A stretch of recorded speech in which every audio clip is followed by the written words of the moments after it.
So if anyone's been to a festival in Hull, they will know you guys from the Sesh or Freedom, from the band Bud Sugar. Yeah. But of course, not everyone that will be listening into this project or watching the video will have come across you before.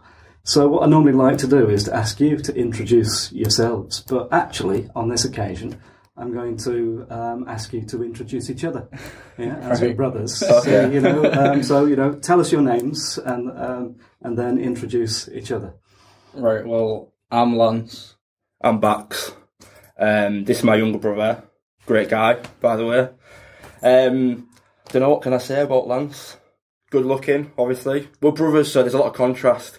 Creative, dresses well, sort of knocked me into shape. Fast learner, web designer.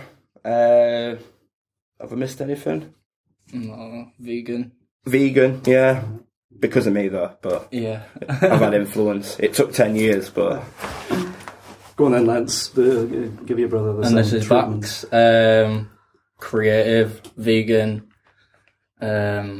What can I say? Basically going to list off the same thing, right? Yeah, like, he's just like the older version of myself, I guess, because I'm like in his followed his footsteps kind of thing, into what I want to do, but being my own creative guy. He wouldn't usually admit that though. I think he's trying to be nice. No, well, I think perhaps we'll come on to influences just a little bit later. Cool. Yeah. So tell us now what your connection is to Africa, Black African heritage. Well, we're both mixed raced. Our mum's from Hull. We have different dads. So my dad's from Senegal. His dad's from Sierra Leone. But we've basically had the same sort of experiences and upbringing, even though our dads are from different places. We've never been to Sierra Leone. We've been to Gambia. We've been to Senegal a few times. And our mum sort of like used to take us to Africa a lot when we were kids, like maybe 2 or 3 times a year. Yeah, I always tell everyone and they get real surprised. Like I went to Africa like 20 times before I was 10. Yeah. And obviously, like, I think she just felt like, because I say obviously, but our dads weren't around, and I think she wanted us to sort of like have a sense of like what our identity was. Yeah. Like she didn't like push it on us or anything, but she just wanted to know like, oh, this is the reason why maybe people are like singling you out, or the way you feel like you stand out or whatever.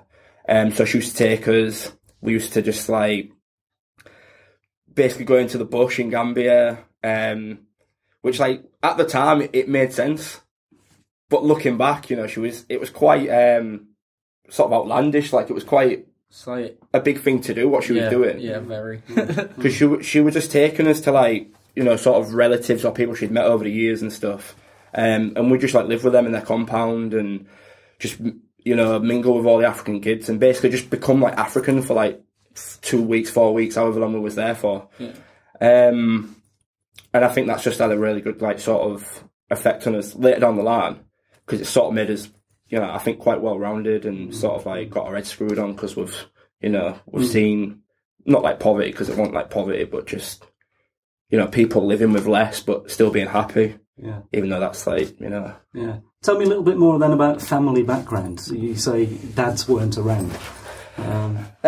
Mum's been the strong parent. Yeah. Bax has never really known his dad. Whereas my dad, I knew him briefly for like 2 years, I guess.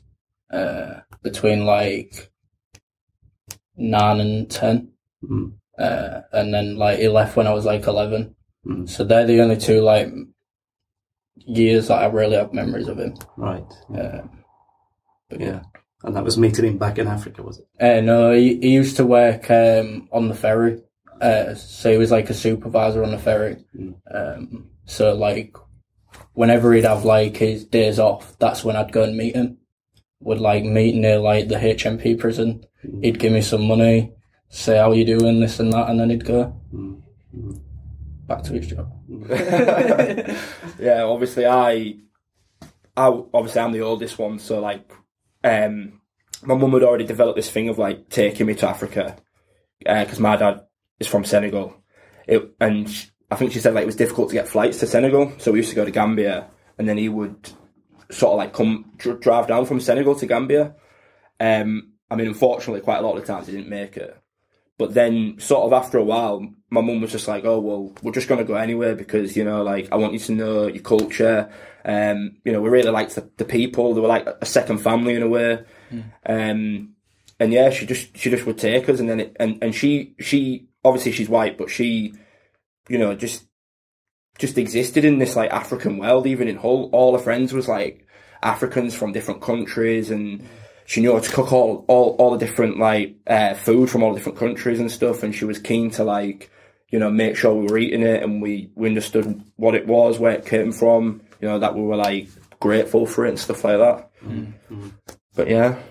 What are your memories or your earliest memories of going to Africa? So, how old were you when you first went to Africa? Were you old enough to appreciate the fact that... My earliest memory was probably when I was like about 7. Because I just remember being at school and like they'd always make a thing of me going to Africa. So they'd give me like this book to write about it and stuff. I'd draw pictures and stuff like that. That was always a thing. Like every year they'd give me a book that I had to fill. Which was pretty cool. I wish I still had them. Did you fill them? Yeah. Right. Yeah. Okay, you were very, very young, but what were your expectations, do you think, of going to Africa? Well, the thing is, though, like, if that's your earliest memory, but she was taking us from, like, really young. Basically, as soon as you can take a baby on a plane, she was taking us. So I feel like before we really had a chance to sort of have, preconceptions about it, we had already been going there so frequently. Yeah, it was kind of like a thing. Just, this is what you're going to do, like... In a year, at some point, you're going to go to Africa. It kind of became like that. Like, it's just like not every day, but it's just like a thing you're going to do. We were like these English boys, but like, we were black, so, we felt like we could just join in. But we didn't know how to speak the language. And they didn't really know how to speak great English, the kids anyway. And I remember just like, we were playing football, and I wanted them to play... what's it called? Kickball instead. Kick rounders. I was trying to explain to them all how to play kick rounders, and obviously I couldn't speak the language. And so for some reason, as a kid, I thought like, oh, if I like talk to them in the accent, they'll understand what I'm saying. So I'm like going to all these kids like, no, you come over here, and they're looking at me like, looking at each other like, what is this kid on about? And I could see it in their eyes, but I just didn't I couldn't communicate with them. We basically just would communicate through like a few small words to the grown-ups and just like body language and stuff.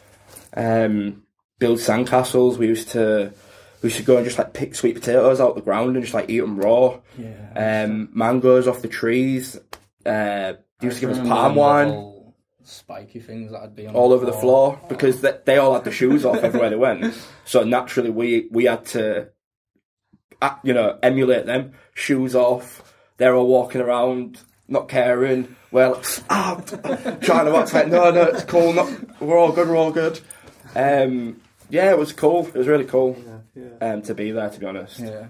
But obviously, like, it was like, we weren't fully African, do you know what I mean? We were still just like these like English boys. My mum used to always bring them like clothes and stuff and like presents and everything like that.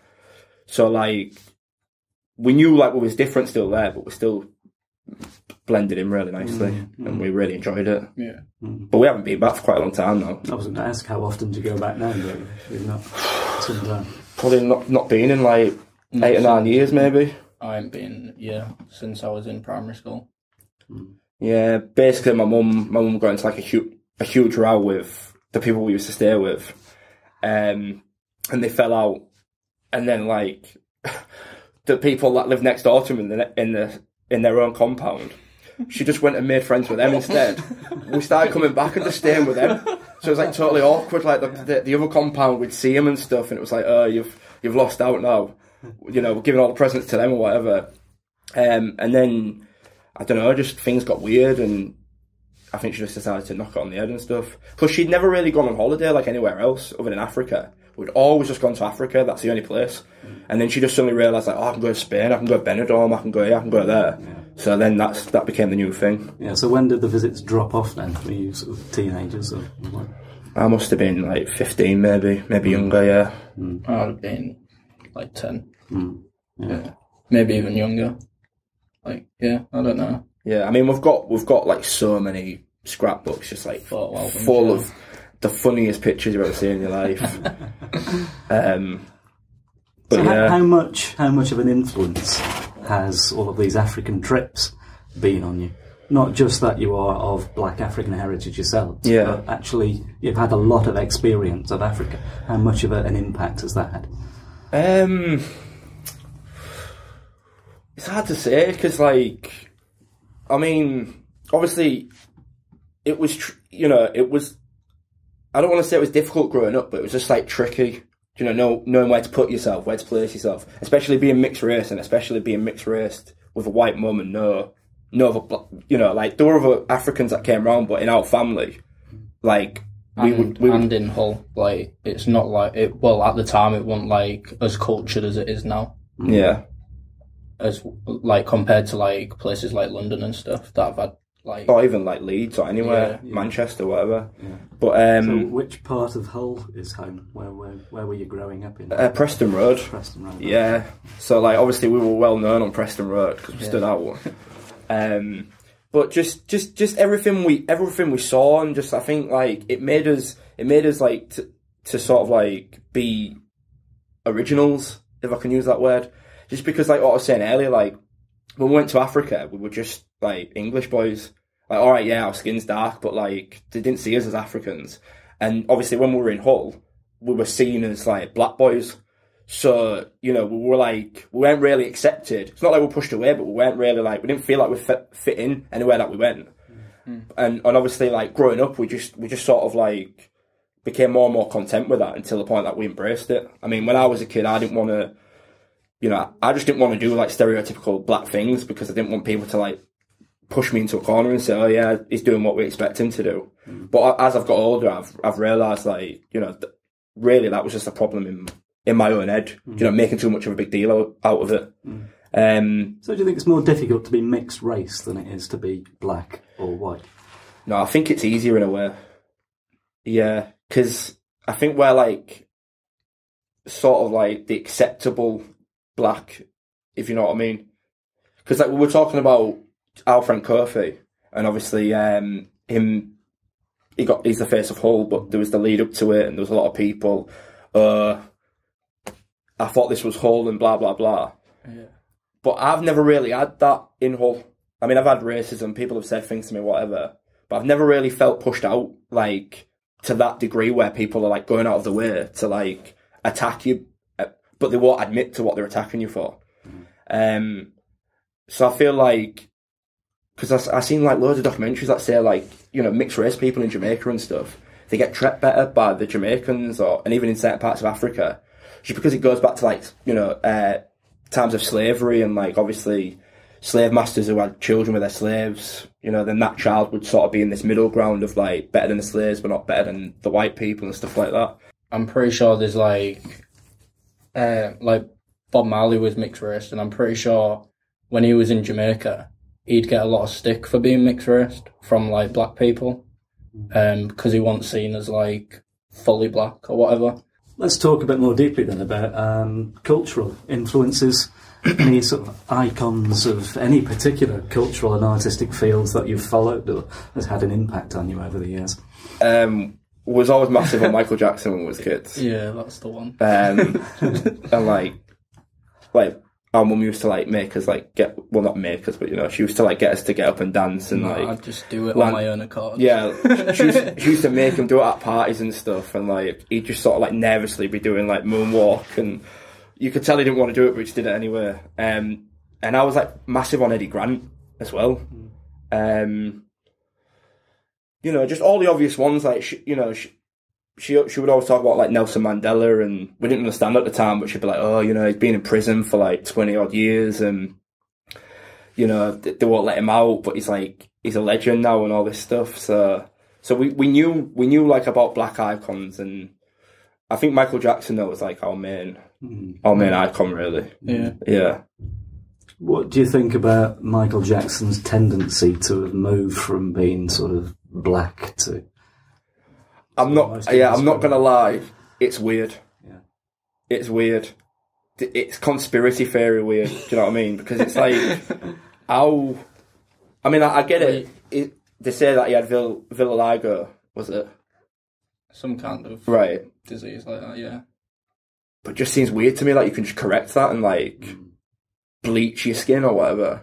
I mean, I don't know. I really looked into it. Like, but it's like Lil' Kim, the rapper. Yeah, true. Yeah, who's recently done like the same thing. Yeah, really. Do you know Lil' Kim? No, you're educating us. Well, she was real. She was pretty dark, and now she basically looks like Paris Hilton. Yeah, it's so weird. Just her whole face shape and everything.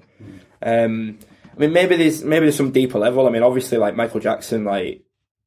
He's a star on a level that you can't really compare anybody else to. The amount of attention he was getting, all the stuff about him being bullied by his dad. They probably found it difficult being this like black face on everyone's TV. Maybe he just felt like he needed to sort of conform. I mean, he definitely took it too far, but. Are there any sort of present day black icons that have an impact on you? And like Kendrick Lamar, he's doing great things for like the black community and stuff at the minute, in like the way he raps and stuff. Even like Chance the Rapper, then Chance the Rapper, yeah, like gospel and stuff, like spreading a good message about positivity and stuff. Barack Obama, I guess, like obviously, first black president, mate. There's so many. Yeah, I mean. Like he says, I mean, there's this rapper called Young Thug that we like listen to, who's sort of like does a lot of cross dressing, and like he's changing the face of what rap is from being like this sort of like misogynistic, like antagonistic art form into like an expression. Yeah, just an expression, and to have a black man wearing on his cover, it's basically it looks like a Japanese sort of suit into a dress thing. It's quite strange. Yeah. It's like Jaden Smith as well. Jaden Smith, like Will Smith's son. He's done the same thing, openly wearing women's clothes and stuff, and just yeah. Oh, can I say actually, Dave Chappelle's a legend. Oh yeah, he's definitely an icon. Just come back actually. Yeah, I watched his comeback last night. Yeah. Yeah, you're doing really quite well with Bud Sugar, very well known now locally and much more widely.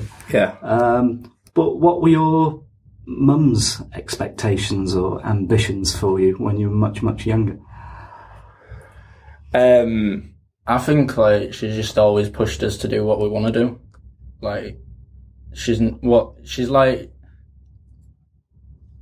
always wanted us to like follow the academic route, but she's also just been like, do what you want to do. You can be whatever you want to be, type of thing. I think she always used, like, she never told us that we could be great. She always just said, like, you are great. I was always into art as a kid. I was always drawing, and, like, I just always remember, she would always say to, like, other people when I was around, she'd say, oh, like, he's really good at art. The teachers say that he'll go a long way. And it just, it was, like, sinking in and stuff, but she had a difficult background. She was sort of like the black sheep of her family. Without going into detail, like, her family are quite criminal. There's a lot of drugs. There's, like, abuse. There's all sorts going on. She separated herself from that at a young age, got herself put into care, basically stopped interacting with them. And I think that's sort of what led her to fall in with, like, this African crowd. And she always just said, look, as long as you don't drink, you don't do drugs, and you like, basically, like, try your hardest, I'm proud of you, and that's basically all she ever said. And linking to the music, she it's weird because when we used to go to Africa, she loved African music, Lucky Dubby, Candy Bongo Man, whatever. And we when we got to Africa, she would, like, within the first 2 days, they had to take her to the market. So she's like rushing through these African markets, like the only white woman in sight. And it was in Gambia, so like they used to go, Tubab! Which is like white person or whatever. And she'd just go, yeah, I am Tubab. I'm white Tubab, you're black Tubab. She'd go, yeah, I know. And she's like going through she's going through all the, you know, the tapes at the time, obviously. It's like, oh yeah, it's the new Lucky Dubby. Oh, let me get 3 of them. Candabongo Man. So whenever music was on, when we was back home in Hull, always just like African music. And to be honest, yeah, I hated it. Always loud as well. Always loud. Always African music. Trying to annoy the neighbours. Yeah, she'd be like, oh, yeah. And like, they don't like my African music, so I'm going to play it louder. And like, so you can imagine, like, which again just like made us stand out like a sore thumb. Yeah. And we, you know, I hated it. I was like, I just hate this music. I'm sick of hearing it. Don't like it. But then later, we've ended up forming this band that takes a lot of those elements on board. And even as I've got older, I found myself occasionally, I'll just go on YouTube, Lucky Dubby, and just like sit there and listen to it and like.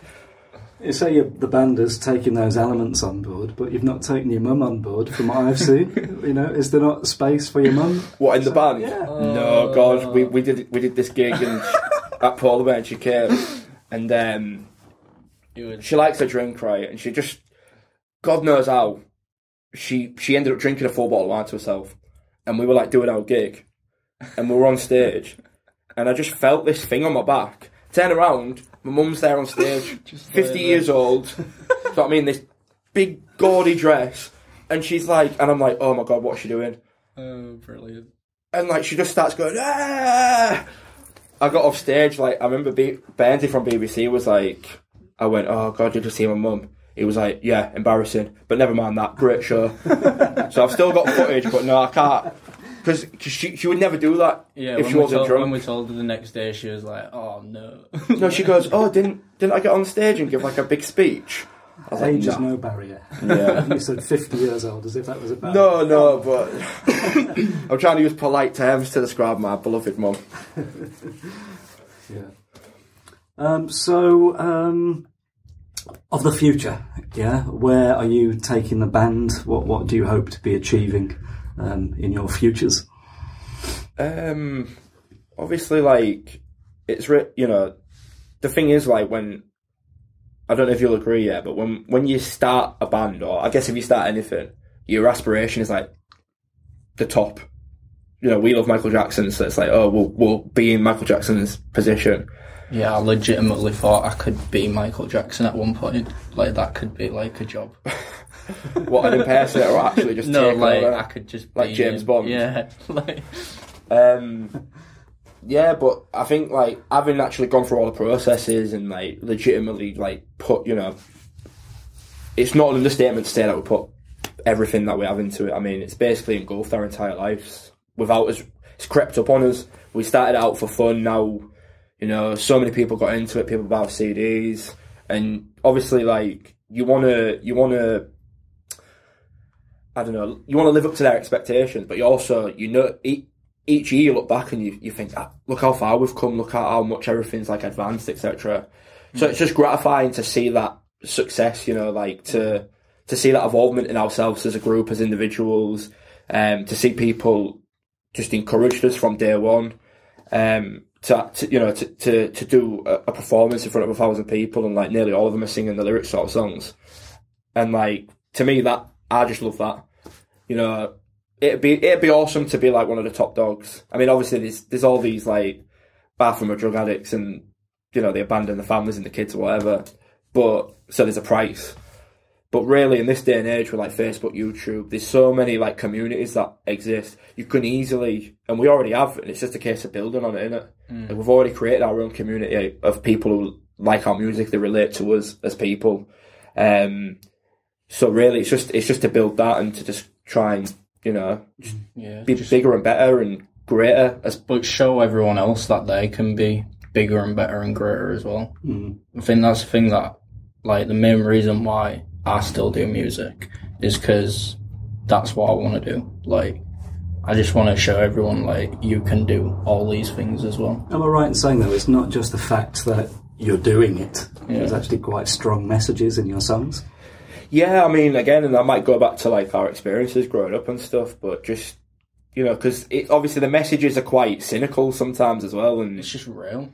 Like, yeah. Like, it's real, but it's like catchy. Sugarcoat things a lot these days, and we try not to. We try and sugarcoat it, yeah, and like you'll like the sound of it, but the actual message of it, yeah, it's like going in, you know, past all that. Want it to like really hit you and like a feeling come out of you, because that's when music lasts. I think when it creates a feeling. Like everyone can like have a hit song and then it's gone like the next year, but if you can make music that people feel, they'll always go back to it. Yeah, plus like obviously we were always like I keep saying, Lucky Dubby and was like my mum's favourite artist, and nearly, you know, 95% of his songs are about, you know, like social injustice and just like real things that are happening, but like catchy. And we used to watch like videos, you know, of him filling stadiums of people singing them, and I think that just sinks in there. Also like people like Paul Simon and people and things like that. Johnny Cash, when we got into that. Yeah. Listening to loads of Johnny Cash and his messages as well are just like real. Just like, yeah, and it's not like you have to just like always have a message, but there's no reason to just like write bubblegum pop either. Do you know what I mean? Just like me personally, when I sit down and write songs, I find it difficult to write a song unless it's about something like that matters. And also, like, I don't know, people might notice that a lot of our songs are basically like going, oh, you know, you're an idiot, and this is why. But in many ways, like it's like the song first and foremost is like directed at me. So it's like things that I notice in myself that I say, all right, cool, let me write about that. And then, you know, people have come to us and said, oh, you know, I listened to that song. We've got a song called Your Life's Happening. And he was like, and just hearing that line, and it just made me to think like my life is happening and I should be like living it. And he was like, and just ever since that day, like I've just had a different perspective on life. I'm like, that's crazy. Because I'm just like a nobody from Preston Road, and he's like telling me that my song's changed his life. You've become ambassadors for the city also as well, haven't you, really? So how do you describe the city to the people that you're meeting and chatting to?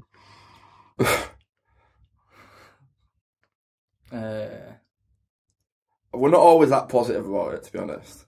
I mean, it's our home. We like it here, you know. Like when you go away, you come back, you feel a sense of like belonging and stuff. I mean, it's cool. The thing is, right, like my perspective of Hull before I was in the band is very different to what it is now. You know, like I'm still realistic about what the city's like, but like before the band, I was just like, it's crap. You know, I hate it there. There's naught going on. I think that's what it is. It's like, it's not that the place is bad or any place is bad necessarily. It's like you've got to in yourself be like, oh, I'm gonna go and look for the positive stuff to do and find opportunities and stuff like that. Yeah.